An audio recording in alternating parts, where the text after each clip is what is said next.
Alrighty. Oh boy. So let's get it. So AD.THE.HITMAN here, hitting you with something that I really want to talk about. And for those of you that are joining me, thank you so much. I really appreciate it. Like I said in my very first video, I am not here to, make this a career. I'm just here to use this as an escape.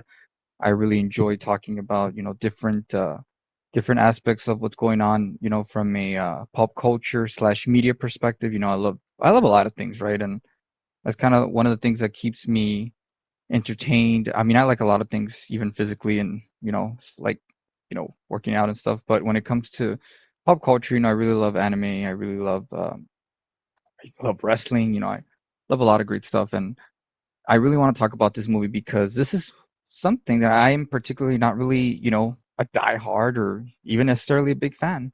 If you had to ask me, AD, are you closer to the casual or to the purist side of Godzilla, right? Which is what we're going to talk about today, the Godzilla minus one. I would honestly tell you I'm probably closer to a casual. Wouldn't say like I'm literally at the casual mark, right? But I would 100% tell you nah. I'm totally closer to the casual mark because I've seen some Godzilla movies. I've seen a couple. I've given some of the older ones a viewing as well, and they're not bad at all. But again, Godzilla is just not something that I truly resonate with. And funny thing is Godzilla, for those of you that know, actually started a lot. Um, it was a big fuzz when he was first released. We don't see it now, but Godzilla has caused like a lot of transcensions of a lot of creations. Perfect example is like uh, Power Rangers, right? Zentai. For those of you that don't know it, it didn't start first in the U.S., right? Like the first U.S. Power Rangers that was all dubbed, right? So again, a lot of those big monsters took inspiration from Godzilla. So it's just really interesting. I think Godzilla is just really a good big part of pop culture, um, which is really exciting as far as the newest movie that just released, which is really why I'm here to talk about. I just love this movie, right? I'm gonna get right into it. It is gonna be a little bit of a review. I'll have some non spoilers, and then I'll transition over to spoilers because it's just very in my humble opinion, it's just very difficult to give you a give this movie a true review without going into the spoilers because that's really what makes this movie phenomenal. This movie is like the perfect definition of a steak with sizzle. You know what I'm saying? Like it had everything. I truly, this is truly one of my favorite movies of all time. I would argue that it's in my top 10, 100%. So I definitely wanted to go over both parts, but I'll give you a quick, non-spoiler. But really, you need to see this movie. This movie is just phenomenal. So I'll get right into it. The movie is just a spectacle. The graphics or the aesthetics is just amazing. Fun fact, if you didn't know, this movie just had a $15 million budget, which to me is just crazy because again, I'm not here to bash other movies. Um, I I'm not a fan of, like, for example, most recent one, not to pick on it, but it's like the most recent one, the Marvels. Like I look, I see that movie and it's just like that movie had like more than 5 times the budget this movie had, and it's just like how you go see this movie and you just see a phenomenal picture. The sound effects are great, and this movie truly has to be seen at a theater. I'm just so happy it got extended because I almost didn't get to see this movie because I was supposed to go on Friday, and I had heard that on many places it was going to actually exit on Friday, but since it was so well received, they went ahead and extended it, so I got to go see it on Sunday. And I it's been a couple of days now, right, or 24 hours, right, 24 to 48 hours. So I've been able to kind of gather my thoughts and let them marinate, and I just cannot stop thinking about this movie. This movie is just awesome. Every person that I've told, whether it be friends or my girlfriend, I'm praising this movie because it's a spectacle, right? So again, a couple of things to outline from a non-spoiler perspective. The picture's great. The scenes with Godzilla are just amazing. Um, the scenes with the characters that you get to kind of see through are just amazing. And that's one thing I will say in this non-spoiler piece. This movie it's weird because it's a monster movie, but it's like it's not, you know what I'm saying? Like because it really dives into the characters, and I think that's what makes it really strong. You have Godzilla, which is the looming presence, right? But you build this sort of connection with these characters and the main character, which is what really makes it powerful. And for me, right? I mean, I mean, obviously, I had to read the subtitles, right? Um, because English and Spanish are the only languages I know, right?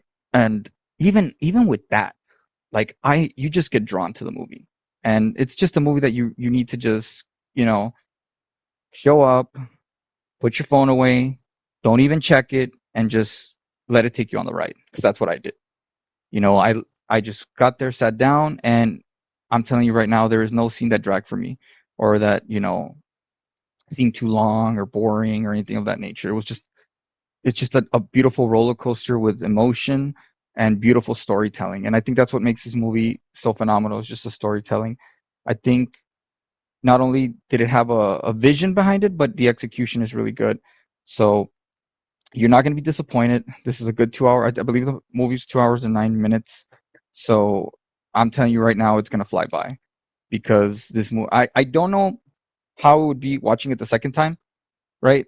Maybe I'll go see it again and I can kind of give my thoughts there. Like maybe at that point, maybe some scenes will kind of not necessarily drag, but I'll be a little bit kind of like, okay, let's get to the next scene. But who knows? I mean, like I mentioned, I just feel I'd be too busy trying to catch things that I missed in the first viewing that I wouldn't even react like that because there's a lot of symbolism in this movie, and I'll get more into that in the second part of this video where I go over spoilers. But yeah, I mean overall, A++ or S+, whatever you want to, whatever highest ranking you consider is the highest that you'd give a movie. That's definitely what I'd give this movie. Like I mentioned, I can't wait to potentially see it again or even purchase it on a Blu-ray. So definitely must see viewing, and it just has to be experienced in a theater. Like I really just would hate for someone to have to see it, first like at your home or something. Nothing wrong with that, but it's just the sound effects, the way Godzilla looks. Some of the scenes are just crazy in a good way. So yeah, overall, definitely recommend it. Beautiful picture, beautiful storytelling, beautiful character development, and it does not drag. So overall, I think it's a beautiful movie.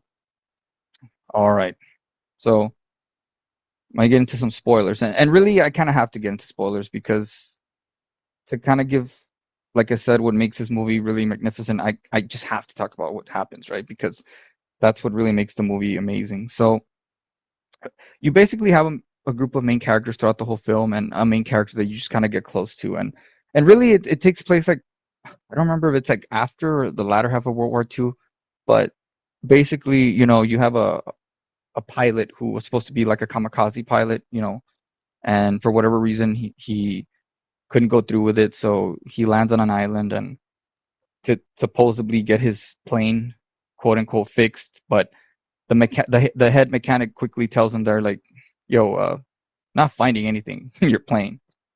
And the movie kind of just takes off there. That's where the first I think it becomes nighttime the first day that he's there, and then that's when you see the first appearance of Godzilla. And Godzilla's nowhere near the size that he'll be later on in the film. He's still pretty massive, but he's just not at that level. So you kind of get to see where he starts first. And basically, I'm not going to go over every single detail of the movie, right? Like I'd be here for probably an hour, maybe more, but I will cover this scene. So what kind of sets off everything? Basically, the pilot's plane is there, right, in the island where he's the mechanic island's called Odo, and but Godzilla starts attacking, and the mechanic basically tells the main character, I believe his name's, I hope I'm pronouncing it right, Koichi or something like that. If I'm getting it wrong, feel free to comment. But I believe I'm pretty sure that's his name, if I remember correctly. But basically, the head mechanic, they're like in a trench, and he tells him, "Hey, that gun, it's a 20 millimeter. That'll kill anything. Sneak over there, and as he's walking near us, hit him in the head." So to me, this is always interesting because I'll be honest, I don't. Well, spoiler, right? He doesn't. He freezes up and can't go through with it, so he doesn't shoot. And a lot of people die that night, except the head mechanic and the main character, which is the one that freezes up. So I'm not even sure if that would have killed him, because later on in the film, you see that Godzilla has like some massive regeneration abilities. Like if you're a Dragon Ball Z fan, like he's got like some wicked Piccolo regeneration skills. Like this dude gets his like piece of his mouth and head blown up, he just regenerates like nothing. So again, he's still not the size that he is later on in the movie. So it's unclear like if he already has that level of regeneration. But again, I really just don't think it would have done anything. But that's just my opinion. But regardless, that's I digress. So basically, a lot of people die, and that pilot lives with some guilt. He gets pictures of the men that died that day, and he's just I mean, again, I can't relate. I'm not a soldier. I've never been in armed forces, but in his own way, he's that kind of just creates like his own demons. He feels guilt. It's bottled up inside, letting all those men die, and you just see throughout the film, and I think that's where the great storytelling kind of just falls into place, where you see the turmoil in the main character's life. You see the turmoil that he's going through. Throughout the movie, he meets a woman and a child that have no affiliation. So what I mean by that is like basically the woman took the child because the child was abandoned, and then um, time passes by because they end up running into each other like in part of the town or village, whatever you want to call it. And then that's when like time just skips forward, and basically they're living together. And it's like at first you kind of don't know if they're like a couple or if they got together, but you find out they're really not. They're just really, I guess, good. They just have a really good relationship with each other. The the daughter, super cute. She was super young. She's growing with them, so she starts calling, the main character dad, and then the woman, um, mom. So it's just really so again, very emotional characters. You kind of just start getting drawn to these characters, which just makes the movie more powerful at the end and when certain things happen. But ultimately, he wants to be able to.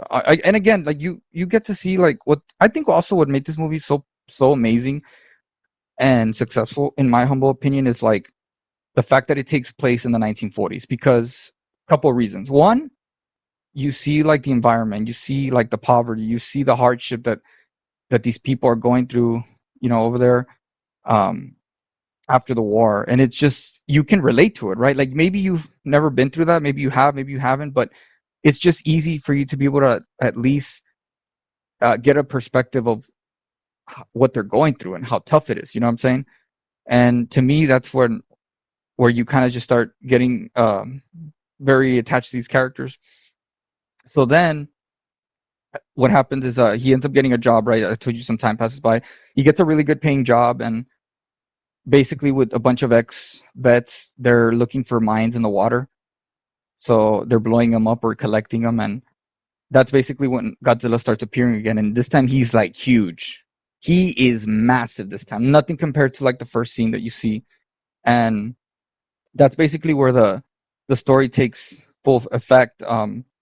What makes it a little bit more wrenching is that you start seeing that the main character like actually does have feelings for the woman that he's with, and for whatever reason, like I guess because he's it. I guess this is up for debate, but whether he just is living with so much turmoil, or again is just scared to reveal how he feels, right? Which he ends up revealing to the woman like kind of like what his demons are, how he left. And I just love what she tells him, because at the beginning he's kind of like frowned upon, right? Because it's like, dude, like you're you were supposed to kamikaze, and that hits me hard because I'll be honest with you, like I don't know if I'd be able to do that, right? Like if someone were to tell me, hey, like your job is to just go in and kamikaze and that's it, game over. Like I'll be honest, I don't know if I could do that. And imagine, this person like getting all this heat for not wanting to do that. Like, can you blame them?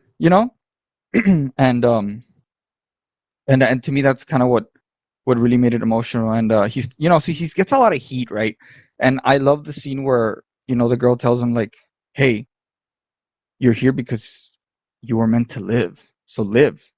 And that's kind of like the theme of the movie, and I love it. I love when there's symbolism, because the beginning you're kind of, again, you're shown that he was supposed to kamikaze, but then I mean, again, I haven't seen any YouTuber bring this up. This is just again me, because I really love symbolism and looking really deep into things. What I really like is kind of like the message of, you know this person had a greater purpose. Like everything happened for a reason. Like, yeah, maybe he was a coward, maybe he was scared, but you know what? It wasn't his time to do that, because he needed to do something greater, which ultimately that's what happens. He gets some the mechanic that survives in the very beginning comes back. He helps him come back so that he can help repair this new state of the art plane that they had a prototype on, and he basically crashes into Godzilla's mouth as he's about to release the heat ray, and that's ultimately what defeats Godzilla in the movie, right? So to me, like it just kind of like I just love the overall the theme of the movie where again, not a lot of people brought this up. It's more so like the storytelling and stuff, but I that's the way I saw it. Like, you know, this person, this character, he had a purpose. Everything happens for a reason. That's why he didn't do it. Whether he was scared, whatever. He had he was meant to live so he could do this. And they kind of pull a Dark Knight Rises here. What I mean by that is for a few seconds you're expected to believe that he did suicide and he died, but then they show a scene that happened that wasn't shown that happened earlier where the mechanic tells him, hey, as you're about to hit, you press this lever, you eject. So he lives. And I really like that. I don't think it took away from the third arc or from the conclusion. I because again, you just get really emotionally invested in these characters that you're rooting for them. You want them to be a happy ending, and what makes it better is that throughout the movie you think the woman died saving the main character Koichi, because she basically, when Godzilla, which is a phenomenal scene by the way, has to be seen in theaters, where Godzilla fires the cannon, his cannon or mouth cannon, whatever, at the city, it causes such a big storm of wind that the girl pushes the main character into like a little alley where he doesn't get blown away, but she gets blown away, and you're just expected to think she's dead, which was a hard moment because at this point in time he hadn't admitted how he felt to her, So a lot of just good elements here, man. You got like love story, you got like some aspects of a horror movie, like I said, because it is a monster movie, and some good symbolism. It's just overall a really good movie, and at the end of it, he finds out that she's alive, and it's basically a good ending.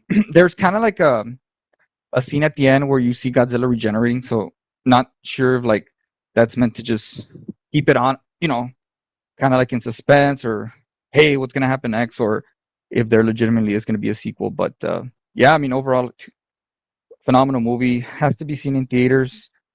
I just I can't stop thinking about this movie. It's just so great. I'm hoping I can go see it again, but if I don't, I'll for sure get it on a Blu-ray, because it's just, man, I just I really think this movie should get like Best Picture. I don't think it will, because just the way things are in politics and stuff. But this movie is so good. I cannot stop praising this movie. I think if you haven't seen it, just please go see it. Hopefully you did, right? Because you're listening to the spoilers by now. But even if you know the spoilers, still go see it. Like, trust me, it's one of those movies where it's still gonna astonish you, because the music and the emotions. That's things that can't be replicated unless you actually go see the film. So, but yeah, what did you think? Have you seen it already? Did you like it? It's like I mentioned, I know I loved it, but yeah, let me know. Again, this is kind of just my escape. I love talking about stuff, and I'll see you guys in the next video. Thanks.